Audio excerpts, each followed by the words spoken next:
Good evening, everyone, and welcome back to Losses Above Replacement, the best baseball podcast to grace your ears. I am today's host, Alex Clark, joined today by our very own City Disconnects in Mathias Kurosaki and Ryan Splash Potts. My main men, how are we doing on this fine Monday afternoon? Doing all right, I'd say. I spent most of yesterday with some of my friends from high school that I hadn't seen in a long time. I watched the Knicks game, so that was fun. Um, Nice. and the Mets debuted their City Connect jerseys, which were all right. But I'd like to shout out the Tampa Bay Rays because their City Connects might be the best in the game. Oh, those are so clean. The ones that were released today, man, that was amazing. Beautiful. Someone cooked here. The Rays, Mhm. good job, pals. Absolute bangers. Much better than I don't like the Philly ones. I think the hat's cool. And then the I Mets are agree. I agree. I the think Mets are that pretty good. here's the thing. I like the Phillies was just because I like the bold colors, and I Hmm. think that looks. I think it looks at least interesting and fresh. It doesn't look very city though. It just looks. Well, it is the city color or the flag colors for the city. Yeah, yeah, I guess, but I mean, I just think the design itself looks cool. It looks like something someone could have made in MLB The Show as a custom jersey. Is that a good thing?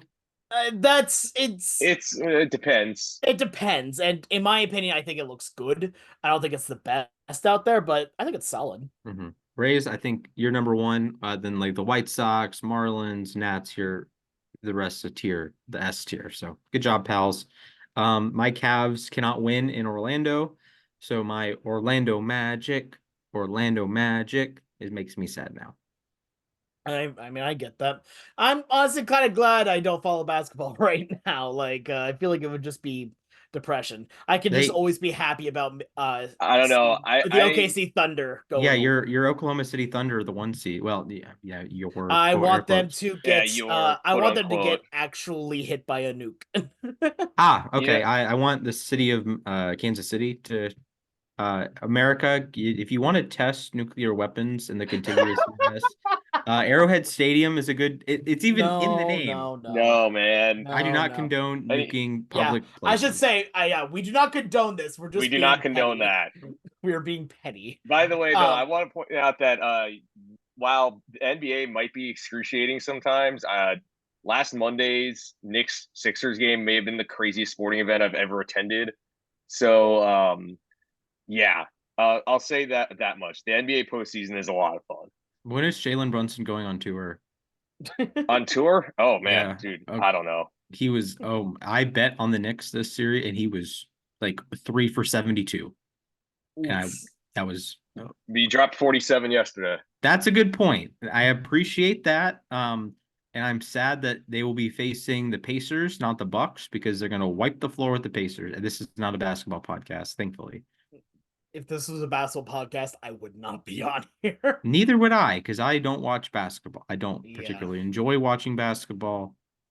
Go Huskies, though.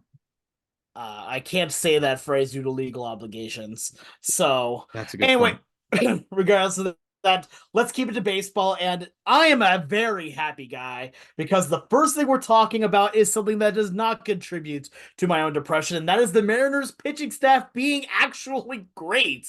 Over the last 16 games, they have been one of the best pitching staffs of the recent era. Like, legit, looking at what they have done. Here, this is a note that came before yesterday's game, right?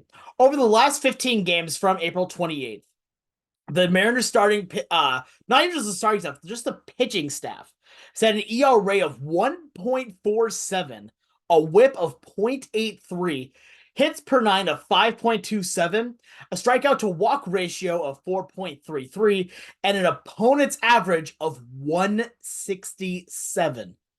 That has been absolutely insane. Over the last 15, 16 games, you're using a starting pitching core that includes Luis Castillo, George Kirby, Logan Gilbert, um, Bryce Miller, and Emerson Hancock, and all of them have been on fire.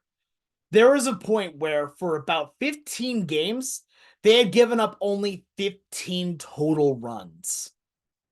One run a game is outstanding, to say the least. that gives you a chance to win any ball game during that time. That's part of the reason why Seattle has now won 4 straight series, almost swept the reigning National League champion Diamondbacks, and did beat the series against division rival and World Series reigning champ Texas Rangers. So, guys, give me your thoughts here. The Mariners pitching staff has been on fire. May not be fully sustainable, but they have made a true statement with the last couple weeks. Well, the thing is that they part of the reason why they got off to a slow start, I feel like, was because of the pitching staff, which everyone expected to be the reason why they'd succeed, just was not performing up to par. And now we're at a point where they're performing the way we expected them to. I mean, George Kirby last night, or not last, 2 nights ago, with his 12 strikeouts over 7 shutout innings. He must have heard the noise after he had a few rocky starts to begin the year. He was locked in. His fastball velocity was up over a mile per hour. Kirby, I feel like, is one of those guys where, like, if he hears something, like, he will do everything he can to prove you There was wrong, the and that was it.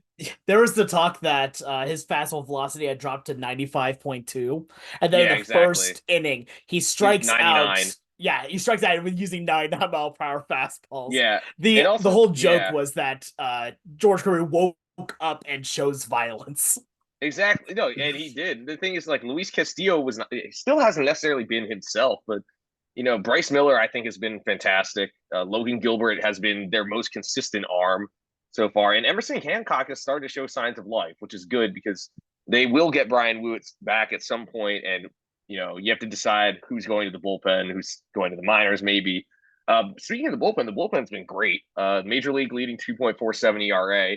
Again, the bullpen was not great to start the year. Now it seems like everyone's settled in. Yes, the walks are kind of high from Andres Munoz, and same with Ryan Stanek, but I think both of them have been good. Stanek is right now proving to be a bit of a steal. They didn't sign him until spring training, and now he's one of their leverage guys. So I Mm-hmm. think they're probably somewhere in between what they were, the first 10 games or so and these last 10 to 15 games.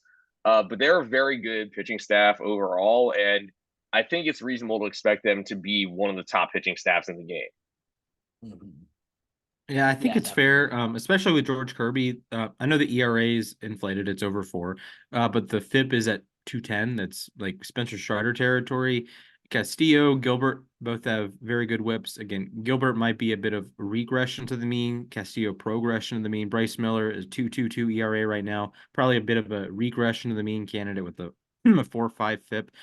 But it's just impressive going out there and giving your team a shot every single day, and that's um they, at least in Braves country, they say that uh momentum is only as good as the next day's starting pitcher. Well, if you're throwing out 5 really good pitchers, then you can have momentum and you can take 2 out of 3 in a series. You can take 3 out of 4. You can have these extended stretches that you don't need Julio Rodriguez to have like 17 hits in 4 games, or you don't need JP Crawford to lead the league in walks or Cal Raleigh to hit 50 home runs.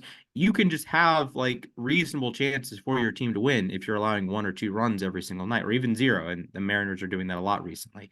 So Mm-hmm. credit to the Mariners staff for giving the Mariners a chance to win, because we know it's hard to hit the baseball at Trout Mobile Park in April. And they are saying, okay, we're not going to allow the other team to do it. So Mariners offense, just get us a run or two today. Yep, I agree with that. I don't like still the Trout Mobile Park. I'm not a fan of that, but whatever. One name I have to bring some level of recognition to is Gabe Spire. Gabe Spire has been legendary over the last little bits. Right now, a .84 ERA out of the pen, one of the only lefties that Seattle has. And on top of it, ERA plus a 4.54. That is incredible. Like, Gabe Spire was one that a lot of people knew was going to make the team out of camp, but was just going to be a okay-ish lefty. We'll see what he does. Go from there. He has been playing at an absolutely unbeatable clip. Watching what he's done so far in 12 games, again, at .84 ERA, struck out 15, has actually led all of the Mariner relievers in strikeouts. That's including Munoz and Thornton and Stanek and all that here. But the dude has just been on fire. And watching it right now, like there's not a whole lot of lefty relievers out there that are doing better than he is at this moment. He is playing absolutely incredibly, and he's becoming another one of these high leverage guys where you're comfortable putting him up against the heart of a lineup. And now when you have a bullpen class that includes Andres Munoz, Tyler Saucedo, Ryan Stanek, Gabe Spire, and Trent Thornton, who also Trent Thornton is having himself a heck of a year. No one's talking about it so far. An ERA of 1.54 and even a FIP of 2.07, which respect on that. Like what more do you need? Like the dude has been this entire bullpen has been fantastic, and that's not even mentioning the starting pitching. One more thing that does need to be brought up, though, with the starting pitching is they're going to have a decision to make very soon. And that is Brian Wu is looking like he's going to be returning very, very soon. He's had a couple good rehab outings over in Tacoma, and he was spotted at the ballpark yesterday. So there could be a move to bring him up fairly soon, bring him back. But if that's the case, who do you send down? What do you Do send? Who do you? you DFA someone? Well, I mean, what about and the tough part is, would a guy like Emerson Hancock, would he be willing to move to the bullpen in the They've already time said being? they they've already said That's the they issue. don't want to move him to the bullpen right now.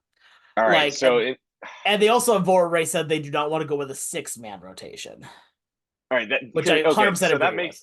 that makes things a little more difficult because Mm-hmm. unfortunately, I think that means he should probably go to the minors just so that he can keep working as a starter. Hancock? Yes, Yeah.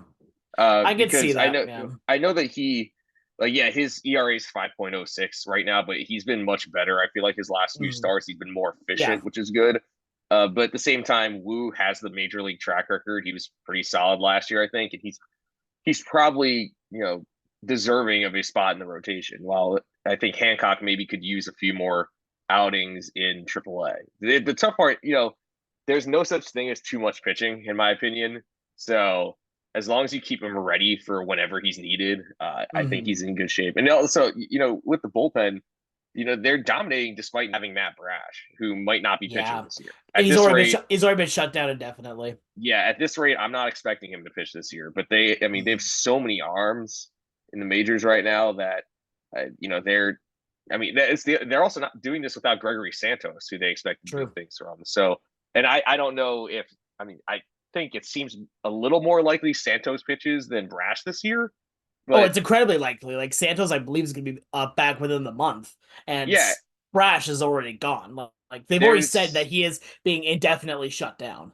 yeah, and I don't know if that means he's getting Tommy John or anything, but I think it's fair to expect he's not going to pitch. But I Yeah. think Santos, because Santos has a great arm too. That's the thing. Mm-hmm. So, like I said, there's no such thing as too much pitching, and the Mariners have plenty of depth. So Exactly.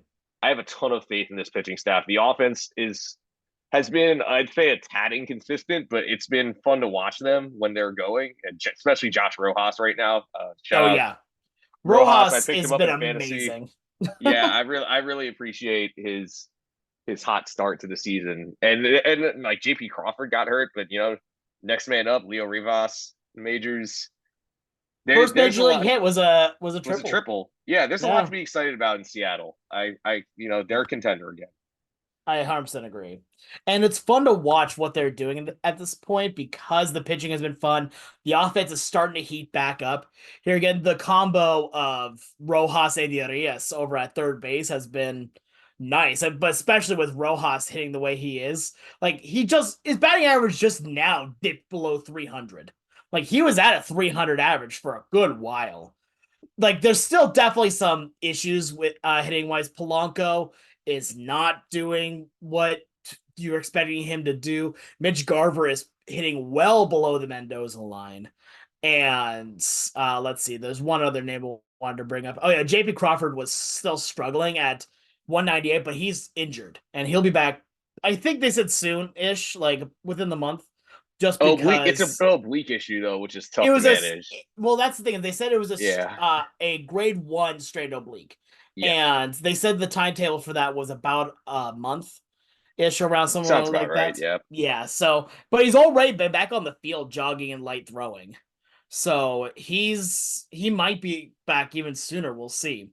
But no, like there's one other thing I want to bring up here before we move on to our next topic here. And that's going back to Brian Wu. Right now, Brian Wu does have the major league track record, but here's a question for the both of you. Do you think that Wu's going to have a very short leash on him from this? Because if he's going to be coming back and taking the place of Emerson Hancock right now, do you think that he might be on that shorter leash where if he doesn't perform, they send him back down and bring up Hancock? My personal thought on this, and I've had this thought for a while, is that my biggest problem when it comes to Brian Wu, because he's got amazing stuff, the problem with him is durability as well as stamina in games. Like I think if I had perfect my way at this point, I would put Wu in the bullpen. Wu has shown that he can in short bursts throw incredible stuff, even with decent velocity too. So put him in the bullpen. You'll have another high leverage arm to go through in there, or just in general, just one that you can use over and over and over again with him being able to work on his elbow. And then you have Emerson Hancock, who's already shown he can also go deep in games. Like to me, that sounds like the perfect option. But tell me, what are your guys' thoughts on this? Yeah, I agree with you actually. I think if there's one of their starters that should be in the bullpen, Wu would be the guy. I kind of view him the same way I view Tyler McGill in New York. It's a guy who his stuff is there, his velocity is there, but he averaged under 5 innings per start last year. So I think if he's say a multi-inning guy, and maybe on a couple years down the road they try to stretch him out as a starter, I think that'd work just fine for him. Yeah, exactly. I would actually lean more with putting Wu back in the rotation and having Hancock pitch in Tacoma. I like what Wu brought last year. You had both Miller and Wu, and it's kind of like jockeying back and forth who's going to be the long-term four. Miller's of course taking the big step this year. But I would put Wu back in the rotation, and there's enough off days around the year, and you can like mix and match guys. And Seattle's a team that should be looking at the playoffs and should be looking to, have a strong rotation later in the season. So if you get like a game against the White Sox or game against the A's, you can bring Hancock up and everyone gets an extra day of rest to, set up for a big series against the Astros or the Rangers or the Yankees or what have you. So I like the flexibility that Seattle has. And like you said, you can never have too much pitching. So I would put Wu back in the rotation, move Hancock down to Tacoma so he stays on regular rest, so he stays, throwing six innings to start, and having those potentially extra bullets are incredibly important. So I'd put Wu back in like the 5 hole, and then Hancock, you can be essentially the opening day starter for Tacoma. I know they already started their season, but you know what I mean. I totally understand. I to a point agree with what you're saying, because at the same time, like you don't want to turn a starter into a reliever just for short-term success. Whereas, that's what it would be in my case. My main thing with it was just feeling like, okay, who is better suited for what, and how can I get as much talent onto my major league roster as possible. All right. With that being said, now I think that's all we have time for when it comes to Mariner pitching. Let's move on to our next issue, and one that everyone has been waiting for a freaking while. And that is that the uniforms have been ass this year. They have been bad. The durability on them has been bad. The lettering on them has been bad. They've looked like they were from the Bigs 2 of a Nintendo game, or excuse me, a baseball game from 2010, I think it was. 2009, 2010. Or earlier than that, man. I think it's like 2000. Oh, wait, the Bigs 2 or Yeah, the Bigs Bigs? 2. The Bigs 2. The Bigs 2 is from like 2010. The Bigs, original Bigs came out in 07, I'm pretty sure. Yeah. And Prince Fielder was on the cover as a Prince Brewer. Fielder, yeah, as a Brewer, yeah. Oh my God. It was. I just always remember because that was one of the last games that had Ken Griffey Jr. in as a playable on a roster game. But the reason why I bring this up is that we got a Passan bomb last night, as Jeff Passan had tweeted out that there was a memo given out here given to ESPN from MLB that they are going to be working to getting rid of these jerseys by the very latest being 2025 here, as right now there have been a lot of bad on both sides between MLB and Nike on this. A lot of screw ups that have gone on with this, especially going back to the All-Star game last year. Guys, one, it's like about time, right? But thankfully, we're about a month into the season and they're already being retroactively, okay, yeah, this is bad. Give me your take. Do you guys think that we see the return of the big lettering jerseys before the end of 2024, or is this a 2025 thing? So I will say part of the issue has been like distribution of the jerseys. So to me, it would be one thing if like the jerseys just looked like crap, but everyone had their jerseys, right? Everyone had their Mm-hmm. I can't like I think the Braves might have their reds, but they usually wear reds on Fridays. Well, now they don't have their reds, so they can't wear reds on Fridays, for example. And every team is dealing with some sort of distribution issue. And listen, one of you is probably going to talk about their player ramifications and how they don't feel comfortable in the jerseys or they don't look good or whatever. I, as a fan, not like the jersey. Whoops. I, as a fan, do not approve of the jerseys. I was looking at the Royals site to find either a Vinny Pasquantino or a Michael Garcia because I like the jerseys and I like the powder blues. And I was told the Royals would have the same, lettering, so it looked halfway decent, right? You can't find anything with normal lettering, and it sucks because I don't want to wear this garbage, respectfully. And I'm not a Major League Baseball player. They should be catered.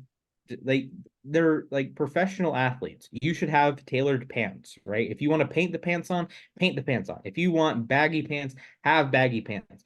But they went one size fits all with these pants. You get like it's like Little League. You get a small, medium, large, extra large. Oh, whoop de doo. That's not how Major League proportions work. There are some guys that want to have tight pants, like Spencer Strider. There are some guys that want loose pants. Robbie Ray is also famous for having very tight pants. Yes. So it's the pants and it's the jerseys. It's garbage. And I want to spend my money on Major League Baseball products, but I can't. I want to have a whole collection of jerseys. So Alex and I have talked about the future LAR headquarters having jerseys. If we had LAR headquarters right now, there would be no jerseys because they all look like garbage. Besides the Rays new ones, those are Oh great. yeah, absolutely great. Yeah, Oh yeah. 100%.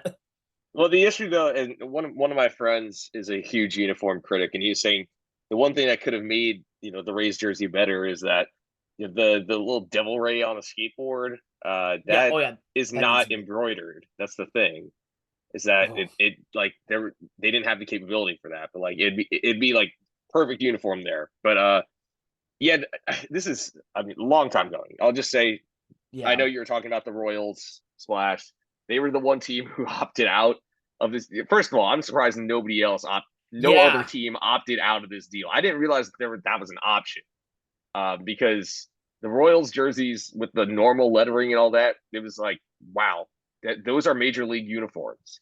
Watching the games up close and personal during spring training, especially, I was like, dude, what is going on with these jerseys? Like, they legit look like MLB The Show created jersey, where you kind of like toy with the size of the font and stuff like that. That's what it looked like. And the pants issue. I mean, the pants were ripping when players were sliding. That shouldn't be acceptable. So this is good for the sport for sure. To Mhm. Splash's point, getting jerseys that look like what they're wearing on the field, at least what they were wearing or what the Royals have been wearing this year. It's a lot better. It's worth. Jerseys are already so expensive, but those at least will make it a little more worth it. Like nobody's gonna Mhm. spend, you know, I forget how expensive jerseys are. They're like over $200 for Yeah. jerseys now. I And remember there was a meme at the beginning of the season before the Mariners traded away. oh yeah, No, it was after they traded away Anthony Desclafani that people yeah, were posted. There was a Mariner jersey, Desclafani jersey in the new font that was going for like $276, and I'm like, exactly. why?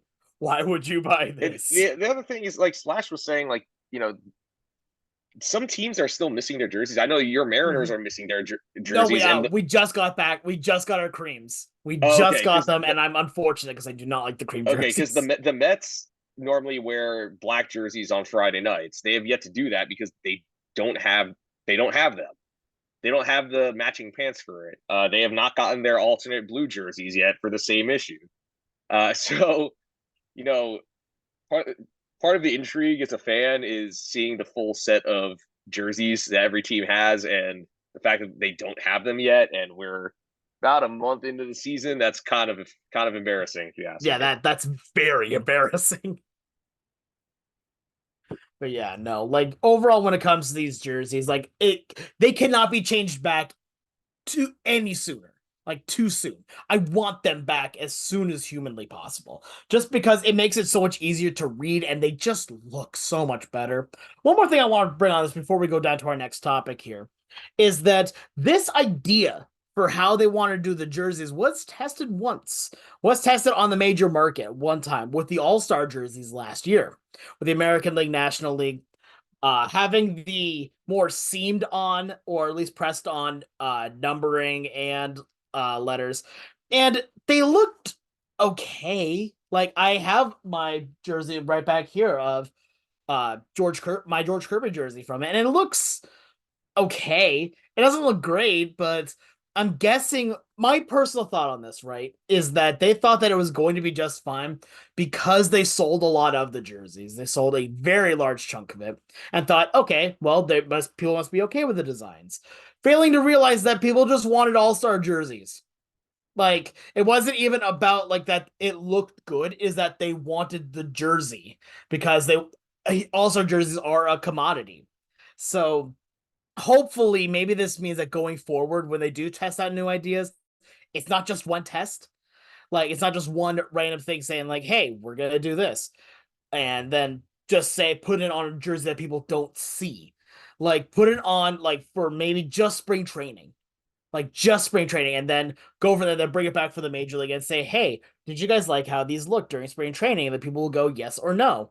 If they liked it, great, then we'll start another year-long plan to bring them to the major leagues next year. And if not, then you scrap the idea and you move forward.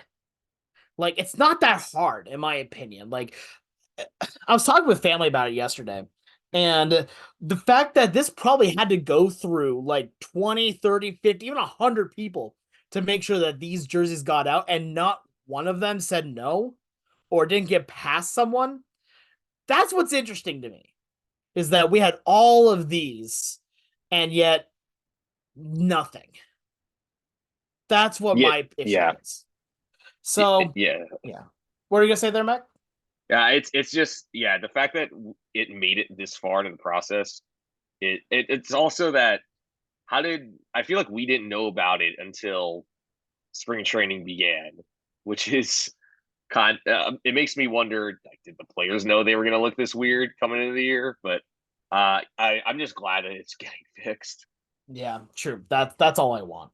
Yeah, there's always like the weird like preseason pictures with the lighting and like okay, I get it because you're not gonna be lit up like that in a regular baseball game, like the angles you would take for like team photos and promotional materials like the Matt Olson home run. That's not the same lighting as you'd have when he actually hits a home run, which is never going to happen again, by the way, because I'll get into that. But yeah, long story. But you saw like Casey Schmidt's in other regions. Like that's not okay, right? And Yeah, there's it's at a not. certain point, like the pants are the bad and the bad, like the Mhm. bad. And the jerseys, if the jerseys were just okay and the pants were fixed, we wouldn't have a problem. But it's the jersey and the pants are bad. And you can see tags of the players' jerseys underneath the pants. The pants.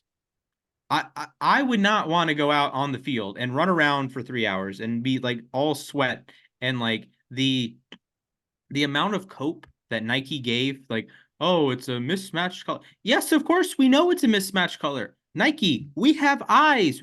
Social media has a lot of eyes. Usually have pairs of eyes, honestly. And you want to create this bogus product. Fanatics as well. You had a good thing going with Majestic. Everything was good, everything looked professional. We didn't have jersey issues. If we had jersey issues, guess what? It was because you have City Connect jerseys and some of them look like crap. Yeah. Fix the pants. Yeah. The Please pants fix need the to be. pants. And fix Um the jerseys so you can take thousands of my dollars, please. yeah. Thank you. the other thing with it is that for what I know, Nike made its own special brand of like I think they call it like Vapor Major or something for the pants, and yet they're the worst pants we've seen in the MLB in a very, very long time. So that's fun. That's fun, I guess. Anyway, let's move on to our next topic here, and it's kind of funny. We've been kind of going like in a downward thing. So amazing with the Mariner pitching, really, really good with the uniform crisis getting solved, and now we're going to a sad thing with the offense being down league wide. Something that a lot of us have really noticed, especially considering the fact that a lot of teams their offense just isn't coming up with something. And yet we're looking at the stat head stuff and all this. Well, specifically, Splash was looking at it and seeing how much it has dipped just from last year to here. Splash, talk to me a little bit on this. Like, what's going on here with the offense here? What are you seeing that is the big change, or what are you seeing in accordance at least to last year? Right. And it's always tricky to have these comparisons because you want the biggest sample size, right? And you want to say, Mhm. okay, well, compared to all of 2023 or all of 20, whatever, you need to honestly compare it to just last April. And last April, through the same number of games played, there was a 722 OPS in the month of April for the league. Okay, Mhm. that you can work with that, right? This year it's below 700 across the league, 698. That is not ideal. That is like every team is hitting in like Seattle, basically. With all due respect to Seattle, that is not what you want Major League offense to be. The league on base percentage is down 5 points. Batting average is down 5 points. Slugging is down a whopping 19 points. The league average slug was 400 last year. League average slug this year is just 383. So you're down to an ISO of 143. Now, teams are still scoring runs at a reasonable rate. It's if you like did like a lineup analysis, I think the runs scored should be technically lower, but they're still lower than last year. Last year, 4.55 per game through 744 games played. This year, 4.37 through 742 games played.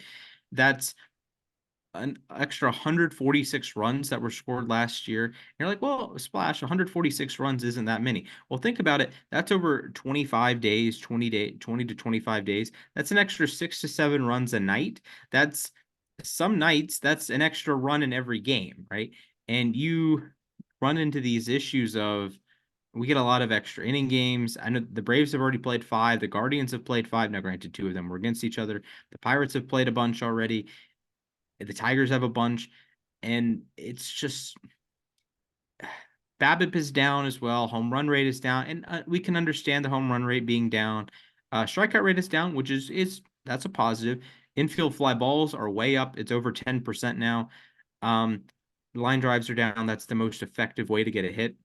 Fly ball is the most effective way to do damage. Line drive is the most effective way to get a hit. And just quality of contact is down. And the players are still hitting the ball as hard as they have ever, right? And they're hitting the ball at optimal launch angles often. But look no further than Guardians Braves this last series. There was one home run in the entire series.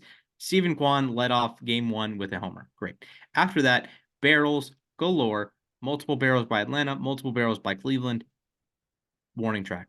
Warning. Austin Riley got robbed at least 3 times by the warning track. Now there was wind, of course, but I think there is an issue with the baseballs. I'm not saying it's like a juice ball situation or an anti-juice ball. I think Major League Baseball changed the composition of the ball just a hair, and we have offense down because they want to promote more balls in play and they want to promote more, and they have, right? Strikeout rate is down 0.5% from 23% last year to the same number of games to 22.5. And yes, offense will tick up in the warmer months, right?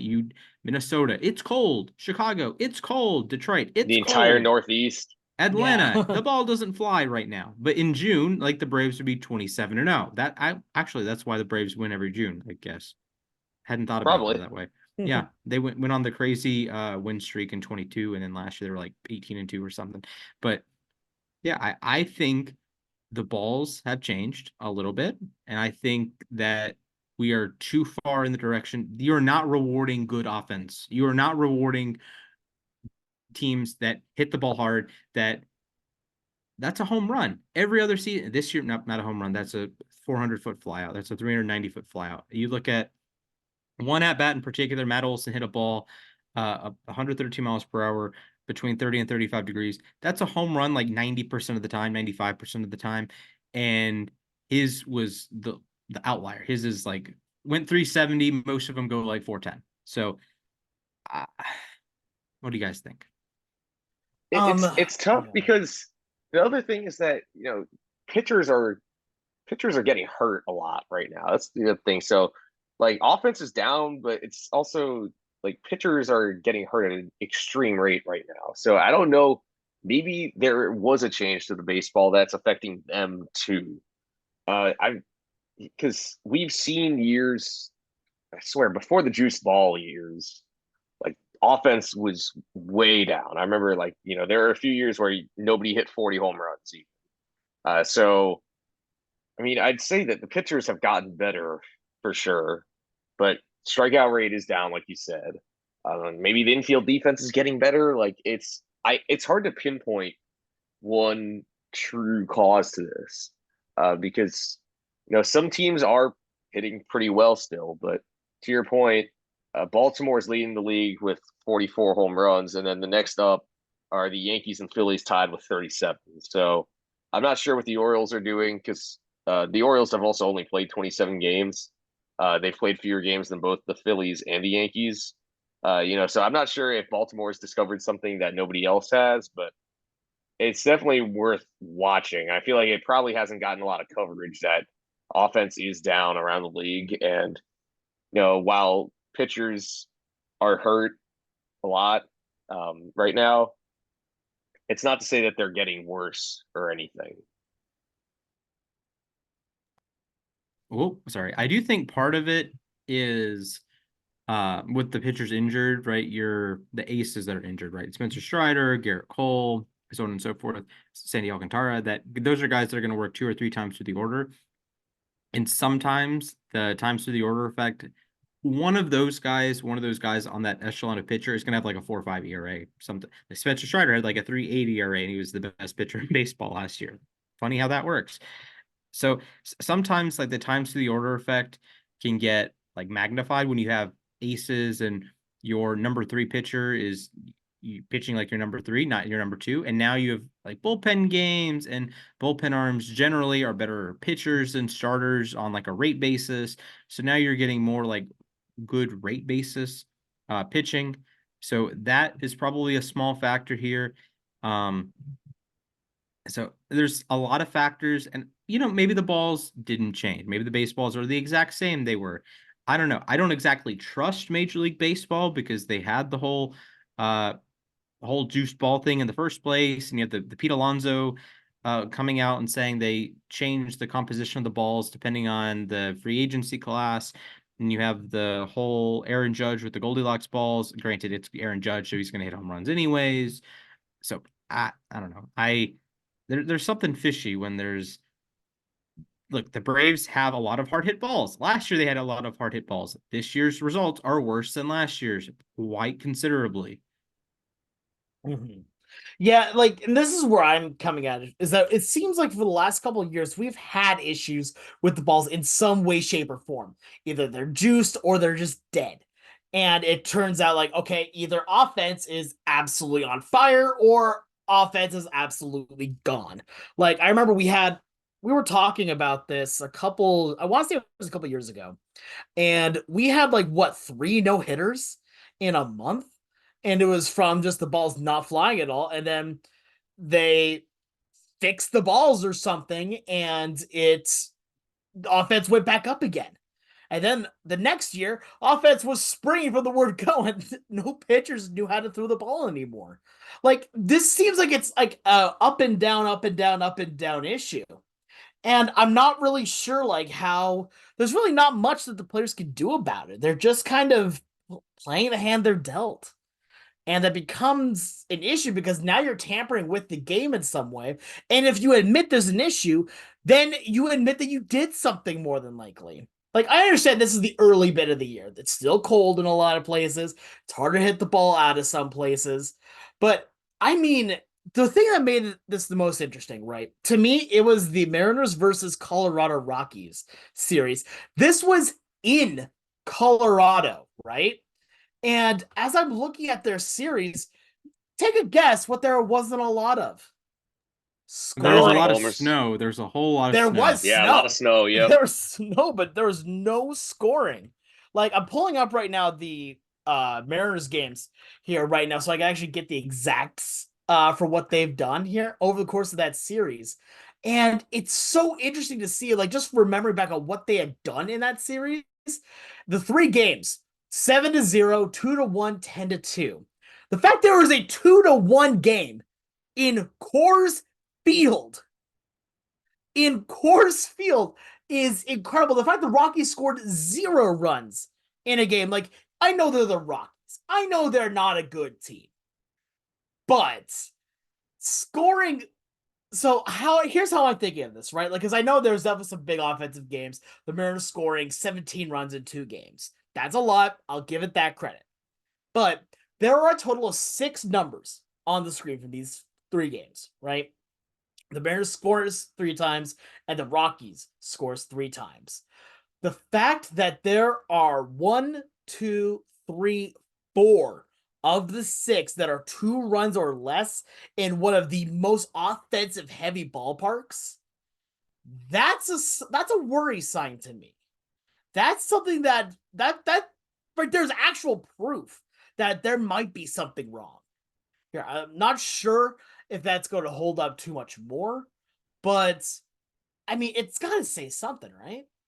I mean, I know that in Colorado they try to sort of neutralize the altitude by using a humidor for the baseballs, but Mm-hmm. even using the humidor, normally there's a ton of offense no matter what in Colorado. And yeah, to see the Rockies score 2 runs in 18 innings or so, actually more than 18 innings because one of those went to extra innings. I know, like you're saying, the Rockies don't they're not a bunch of world beaters or anything, but it is worth noting that they're scored. I know also the Mariners pitching staff, like we were saying, they're really good, but to score 2 runs in about 20 innings in a day, that's yeah, something's probably up there. And Mm-hmm. I want to throw it out there that you can watch baseball and have fun with lower scoring games. That's totally fine. I I do enjoy not, a good pitcher's duel, yes. yeah, but I don't particularly like I can't think of the word is like games that descend into that because players aren't getting rewarded for hitting the ball hard for doing good things at the plate, right? And I get it that there will always be barreled outs. Bobby Witt currently leads the majors in them. I get it, but there's also games that ball was scorched and it lands in the warning track. Like we need to have like a healthy balance of if the if you do good things at the plate, good results should generally happen. Pitchers should not be getting bailed out for allowing for throwing a middle fastball to Marcell Ozuna or Austin Riley or Matt Olson or insert power hitter from your favorite team because offense for everyone besides Baltimore is down. So yeah, you're throwing a middle fastball to Gunnar Henderson and he yanks it over the wall. Okay, but if you're throwing that middle fastball to Bobby Witt, it's finding a glove. So I don't know. I think I don't want to say there's anything nefarious because I don't have any information there. I would not be surprised if there's like just a slight change to the ball. Maybe that's contributing to lower scoring this month, but maybe it contributes to higher scoring in June. I don't know. Maybe there's some science reason. Maybe the humidity has something to do with it or the weather. And absolutely, the weather has. Look, the Mariners and Rockies were playing in like the coldest temperatures in the history of Mariner games. Maybe that has something to do with it. Maybe that's why there's so few runs scored. Maybe the Mariners pitching staff has something to do. There's so many factors, Mm-hmm. and it's hard to pin it on one thing. Maybe the balls are actually juiced, but pitchers are great now. I don't know. So that's a whole chaos, screams, explosions. Yeah, exactly. And it's something that's going to be, I think, still talked about here, but we'll see where it goes from here on out. I'm not sure if there's going to be anything going on. Hopefully, we'll see some more offense in the coming months here, and I'm sure we will, especially as the temperatures start to warm up. We're not accusing anything. I want to be very clear. None of us are accusing anything, but there is some suspicion potentially. So, with that being said here, I think it is time as we head now to our everyone's favorite segment. It is trivia time, and today our very own Matthias Altman Kurosaki has our trivia. So, Matt, go ahead, take it away. All right, sounds good. So, you guys have participated in this trivia segment many times. Decided why not run it back again? We are going to do who did he play for again for April 29th, 2024. Sick. Last time we did this, it was just pitchers. This is not the case this time. There's a fine mix of position players and pitchers. So, without further ado, let's do it the way we normally do it. So, I need both of you to pick a number between 1 and 20. 11. 10. All right, Splash was closer. The answer was 14. So, Yeah, Splash, bow you can down, choose peasant. to you can choose to receive the kickoff or to defer. I shall receive the kickoff. All right, sounds good. So your first player, and yes, we are doing. Actually, no, because this is sort of a true false style. We're going to do. There's 11 players. Whoever has a higher score, will win. All right, sounds good. Okay, works for me. All right, All so right. your first player is Randy Johnson, big Mhm. unit. Do you play for the San Francisco Giants? Randy Johnson got his 300th win for the San Yes, he Francisco did. Giants. So yes. Correct. Very easy. Splash out to a hot start there. All right, Alex, we have an active player for you. Zach Mhm. Gallen, I know, another pitcher here. Did he play for the Miami Marlins? No. Oh, you are incorrect. He made his major league debut with them, if you wouldn't Dang. believe I it. knew that he was traded from the Marlins. I didn't know if he had actually played any games with them. Yes, he was in the majors when he got traded to the Diamondbacks for Jazz Chisholm. Dang. All right, so Splash has the early lead. Let's see if he can keep the hot hand going. Your player is Mike Piazza. Mhm. Did he play for the Oakland Athletics? Mike Piazza, Oakland A's. Yes, he did. He was Yes. not in MLB Power Pros as far as I'm aware. Maybe it was one of those great situations like Great Gonzalez, but yeah, he was, I think, 07 A's. Yes, '07. That was the last team he played for, the Oakland A's. So, Dan, you're Wow. up 2-0. I am Alex, struggling. yeah, you got to get things going. Your player is Miguel Cabrera. Did he play for the Tampa Bay Rays? No. All right, correct. He played for the Florida Marlins and Yeah, the he was Detroit Marlins. Tigers. Yeah, exactly. He was with Yes, the Marlins, and they gave him a $1 billion deal with the Tigers. Not exactly. actually, but When will Actually we see got the first two. $1 billion contract? I thought it was gonna be. I thought it was gonna I be Otani for a second. I'm not gonna Yeah. lie, but I don't know. But yes, you are correct. He did not play for the Tampa Bay Rays / Devil Rays. correct. So back to you, Splash. So Alex is on the board. Your player is Max Scherzer. Did he play for the San Diego Padres? As much as that would have been fun, and as much as we talked about it, and as much as Trey Turner probably would have loved to play in San Diego, Max Scherzer did not play with the San Diego Padres. That is correct. There were rumors in July of 2021 that he was getting traded to San Diego. stream Yeah, talking about I it. remember that. That was awesome. So And yeah, no, he was he supposed to was get not. traded to San Diego. The deal clearly did not happen. Got traded to the Dodgers instead. Got lit up So in the playoffs, and yeah, exactly. yeah. So yep, correct. You're up 3-1. So Alex, Most dangerous lead in sports. exactly, most Mhm. dangerous lead in sports. Alex, your player is Nomar Garcia Parra. Oh, Did he play for the Chicago Cubs? I'm gonna say yes, he did. I think he did. Yes, he did. For about a year and a half, the Red Sox traded him to the Cubs, part of a crazy deal that got them Orlando Cabrera. Yes, Nomar was amazing, but Cabrera won a World Series with the Red Sox. So Very nice. And who's the Orlando real winner Cabrera here? has the longest on base streak by an infielder since 1950. Yeah, which is crazy because he was kind of a free swinger. But also, by that point in his career, Nomar was kind of banged up, wasn't really staying healthy. So, but yes, you are correct. So it's 3-2 right Yay. now. Splash, back to you. I'm going with one of your guys, Andrew Jones. Did he Okay. play for the Chicago White Sox? He was actually halfway decent with the White Sox. Yes, Andrew Jones did play for the White Sox. Yes, he did indeed. Woo. All right. So Splash is batting 1,000 right now. Back to Man. Alex. Your player is Tom Seaver. Did he play for Tough. the New York Yankees? Did Seaver play? I know he played for the Mets. I don't believe he played for the Yankees. You're correct. He was an announcer for the Yankees, but he did not play for them. He played for the White Sox, the Reds, and the Red Sox. Gotcha. All All right, right, back to the so I've splash. I've only missed one, and I'm kind of proud of that one. Exactly. You're batting 750. So I'll take that. anyway, splash back to you. Your player is Mark Teixeira.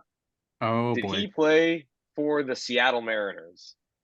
Oh, text. Shout out John Sterling for the you just got Sends a a text text message that message. was on the mark. We're on Also the Mark famous calling Teixeira. of the Rick Camp game. Yes, I'm stalling. Yes. I do not believe Mark Teixeira played for the Mariners. He did not. You're correct. He played Can I for the Rangers, the Braves, the Angels, and the Yankees. That can I can, Angels tenure was a fever dream. Also the Yeah. Braves tenure, but can I say that something on that, 2008 by the way? season, fever dream. Yes. So when there was a trade where a Teixeira did play for Seattle, but that came from New York, and everyone was freaking out until they read the first name. And it was Kanakoa Yeah, Teixeira, exactly. relief Different pitcher. Teixeira. Yeah.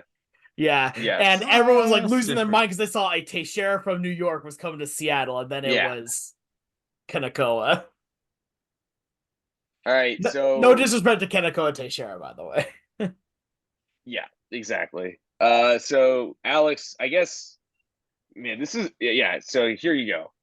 Your player's Hank Aaron. Did he play for the Boston Red Sox? No. Yeah, you're right. He did not play for the Red Sox. He played He for the did Brewers. He narrowly played he for the narrowly Brewers. missed playing for the Boston Braves. Yeah. This is All true. right. So here's the deal. Splash has 5. Alex has 4. There's one player left. So So, do you want to give it to me to even have like a shot at it? yes. Or are you okay with that, Splash? Sure. Okay. All right. And then if Alex gets this, we're gonna do a tiebreaker, okay? Okay. All Gotta right. gotta make it interesting for the fans. Yeah. Alex, your player is Rick Ankiel, famous, I guess we could call it two-way player. Did he play for the New York Mets? Yes, he did. That's correct. Rick Ankiel's last major league team was the Mhm. Mets, if you wouldn't believe it. I So do remember that one actually. here's how we're going to do the tiebreaker. Same way we do it every time with this segment is that I'm going to say the name of the player and the team. You guys are going to DM me in the Zoom chat.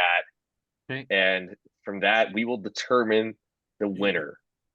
So All right. I'm going to go, I feel like this movie comes up in pop culture, or not, on the internet all the time, Moneyball. Oh So boy. I'm going with Yep. So this player is Carlos Pena. Okay. Mhm. Your team is the Boston Red Sox. Hmm. You guys have to tell me if Carlos Hmm. Pena played for the Boston Red Sox. That's a tough one. I've sent in my answer. All right. I have 2 answers here. Are Oh they boy. And different? so I think this might be the first time this has ever happened, but you guys are both wrong. Oh no. Whoa, really? Oh no. Oh So no. Oh dear. in 2006, after bouncing around a couple of different organizations, Carlos Pena signed a minor league deal with the Red Sox. He did make it to the majors and played 18 games Wow. for them before being granted free agency and signing with the Devil Rays before the 2007 season. That was a good signing for So, Tampa. I guess this episode ends in a tie unless you guys want to do a super sudden death. One I'm more. down for a I'm super down sudden for the death. super I'm down. sudden death. All right, give me 1 second. Yeah, you're Oh, fine. This was not Ooh. something I expected, but we're going to go with a true journeyman here. Your Oh boy. guy's player is Octavio Dotel, Oh Mets Oh, no. not legend. again. Not the Oh hotel no. Dotel. This guy played Oh for a no. lot of teams. You So think? your team here is the Pittsburgh Pirates. Did Octavio Dotel play for the Pittsburgh Pirates? This is your tiebreaker. Okay, I've locked in my answer. I have one I've answer. locked in my answer. Wow. All right. So a complete 180 here. Both Oh, of you got this Of right. course we did. Yeah. Octavio Okay. Dotel. We'll keep Oh. going. The answers will continue until morale improves. 41 games, 21 saves for the Pirates. Wow, We that need. was I got an idea, Mac.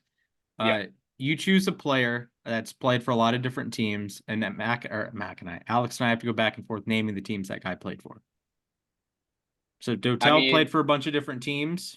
So obviously not Dotel, but a different player. I think you dominate me in that one, Splash. Well, I'm just throwing it I out there. got you. You I also got a got you. strike in the main round. So I did. You're right. actually, so I'm willing to take the L at that point because I did get a strike and you're still perfect. Well, you missed one the tiebreak, but so did I.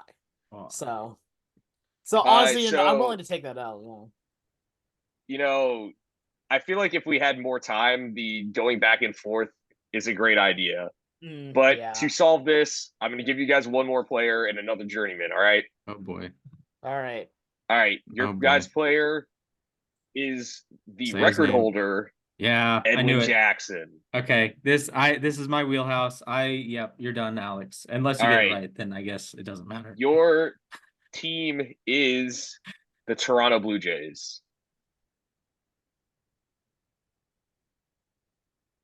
Answer's All right.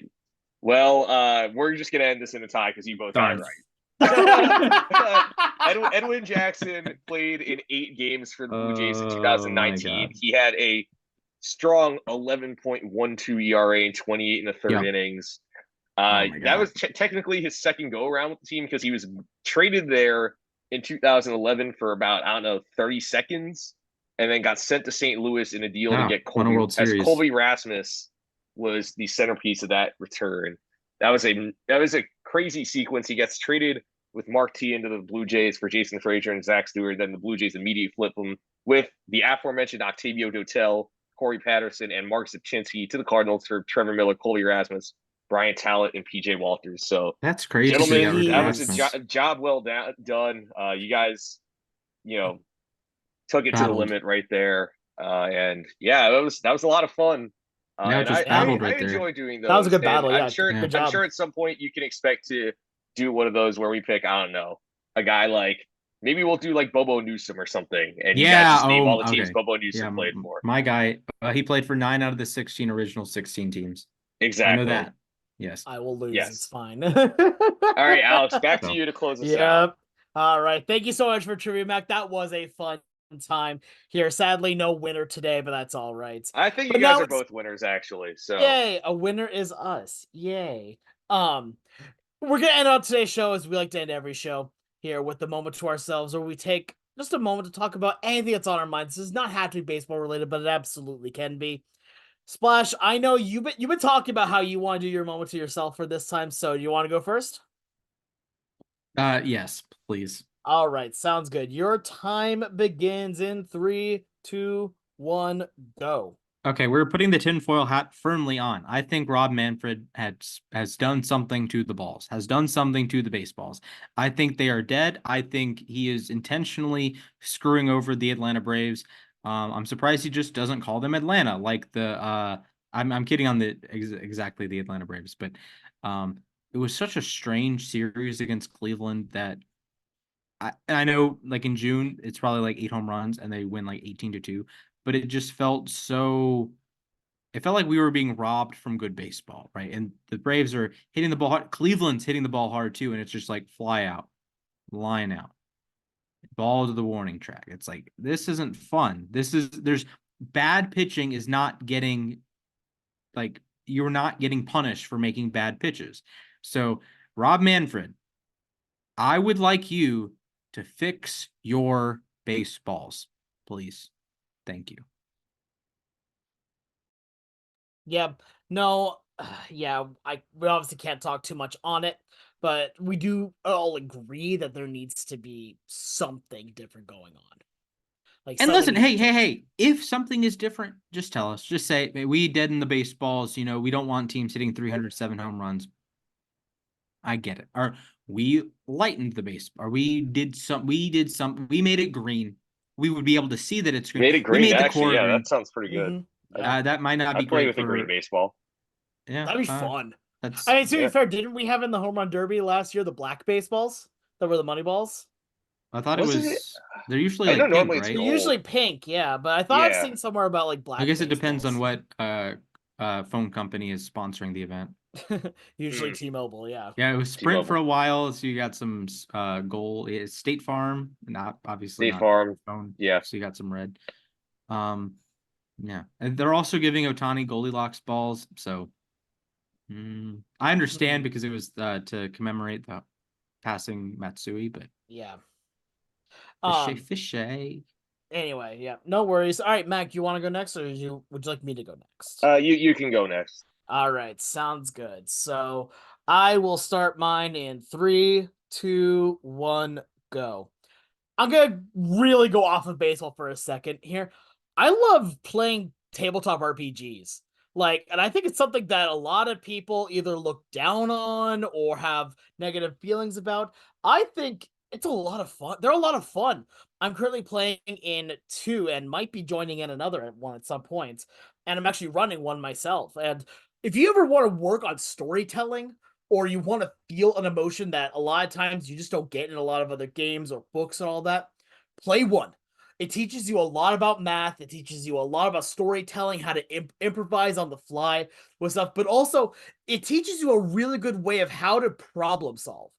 And that's something that I think is really well needed in today's day and age. I've seen like just tangible ways how playing these games has helped me just in life being a better improviser and a better problem solver.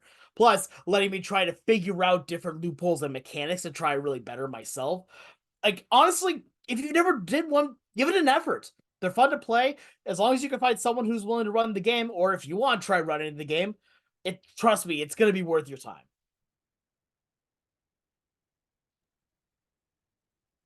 Yeah. So that's the hill I'll die on today. But Perfect. fair enough. All right, Mac, you ready to go? Yeah, sure. All right, 3, 2, 1, begin. Yeah, so I alluded to it earlier in the show, but my experience last week at the Knicks playoff game was insane. I'll point to this how electric it was after DiVincenzo hit the go-ahead three.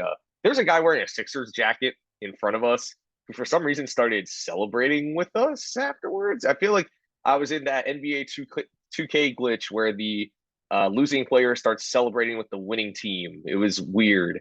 But I just got to say this: if you're ever in New York City, I feel like if you're a sports fan, especially, you owe it to yourself to go to some type of event at Madison Square Garden. It is worth the exorbitant price you will probably have to pay, but it's pretty awesome. It was awesome to see the Knicks again. It's just great seeing them succeed after they were so unwatchable when I was in high school. It's funny because when I last time I had seen my friends before this year, the Knicks were busy picking Kevin Knox. So this is this is a fun time to be a New York sports fan, especially with the Rangers succeeding as well. I don't really follow hockey that much, but yes. No, yeah, I completely feel that. So that's gonna do it for us here today on Losses of Replacement. I want to thank you all for listening. Make sure you go follow us on Twitter at LAR_baseball, as well as Instagram at the same handle. You can go follow each of us individually on Twitter. You go follow me at the Sports Guy 242. You can go follow Mac at Mathias_A_K.